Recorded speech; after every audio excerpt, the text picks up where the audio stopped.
እንዴት ናችሁ? ዛሬ ደግሞ በህይወቴ ውስጥ መሄድ ከምፈልግባቸው ቦታዎች ውስጥ አንዱን ልነግራችሁ ነው የመጣሁት። በህይወቴ ውስጥ ማየት የምፈልገው አንደኛው ቦታ ኢየሩሳሌም። ያው ኢየሩሳሌምን መሄድ የማይፈልግ ሰው ያለ አይመስለኝም። ኦርቶዶክስ ሆኖ ኢየሩሳሌምን ማየት የማይፈልግ ሰው ያለ አይመስለኝም። እና በህይወቴ ውስጥ እግዚአብሔር አምላክ ፈቅዶልኝ ኢየሩሳሌምን ቢያሳየኝ እንደኔ እድለኛ ሰው የለም።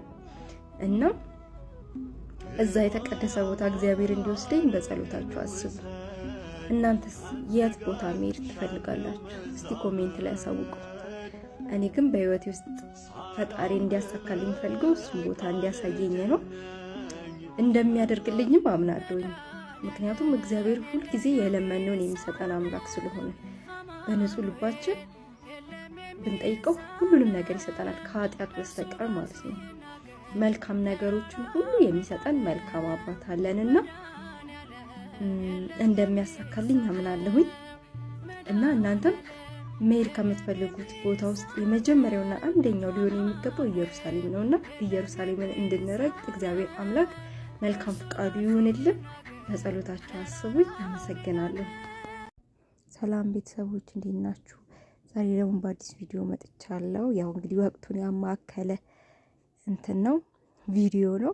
ያው የዓመት በዓል ወቅት ስለሆነ በአሁኑ ሰዓት ላይ ንጹህ ነገር ማግኘት እየከበደ ነው ገበያ ላይ። እውነት ለመናገር የምናውቀው ዋስትና ያለው ቦታ ካልሆነ በስተቀር የሚበላ ነገር፣ ጽዳት ያለው ጥርት ያለ ነገር ማግኘት እየከበደ ነው። ያንን አስመልክቶ እኛ ሜታ ቅቤና አይብ በሚል አዲስ መተናል ማለት ነው። እዚች ጋር ኦርደር የተደረገ ነው። ምንም ባዕድ ነገር ያልተቀላቀለበት ንጹህ የቤት ቅቤና አይብ ነው። እና የምትፈልጉ ሰዎች ካላችሁ እዚህ ላይ በምትመለከቱ ስልክ ቁጥር እየደወላችሁልን ያላችሁበት ድረስ እናደርሳለን ማለት ነው። ሁሉም ነገር ጥራት ያለው ነው። እና የምትፈልጉ ሰዎች ካላችሁ በዚህ ስልክ ቁጥር እየደወላችሁልኝ እዘዙኝ፣ ያላችሁበት ድረስ አደርሳለሁ ማለት ነው። እና በዛውም አበረታቱኝ። አይታችሁት እንደምትወዱት ተስፋ አለኝ። ማለት ሙሉ ዋስትናውን ራሴ ነኝ የምወስደው።